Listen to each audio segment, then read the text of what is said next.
84.530 kilo गांजा, 186.29 kilo अफूची बोंड आणि गुंगीकारक औषधांच्या 549 बाटल्या असा एकूण 19,57,640 रुपये किमतीचा अंमली पदार्थांचा मुद्देमाल सर्व कायदेशीर प्रक्रिया पूर्ण करून सर्व विभागाच्या अधिकाऱ्यांसमोर नष्ट करण्यात आलाय.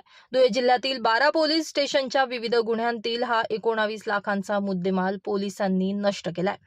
धुळे जिल्हा पोलीस आणि अधीक्षक एक्साईज आणि त्यांची समिती यांच्यामार्फत आज आपण NDPS कायद्या अंतर्गत जप्त असलेले गांजा, भांग, कोडीन फॉस्फेट, अफूची बोंडे, डोडे असा जवळजवळ 20 लाखांचा माल आपण पोलीस मुख्यालय येथे सरकारी पंचांच्या आणि सर्व SOPचं पालन करून आज आपण नाश केलेला आहे.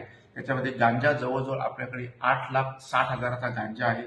अफूची बोंडे जवळजवळ 10 लाखाच्या वर आहेत आणि गुंगीकारक औषध म्हणजे कोडीन फॉस्फेट जे आहे ते जवळजवळ 80,000चा आहे. असा एकूण 20 लाखाचा माल आपण सर्व प्रक्रिया करून कायदेशीर प्रक्रिया पूर्ण करून आज आपण नाश केलेला आहे. पोलीस अधिकाऱ्यांसह विविध विभागातील अधिकारी यावेळी मोठ्या संख्येने उपस्थित होते. तर या पोलिसांकडून करण्यात आलेल्या कारवाईंचं सर्वांकडूनच कौतुक केलं जात आहे.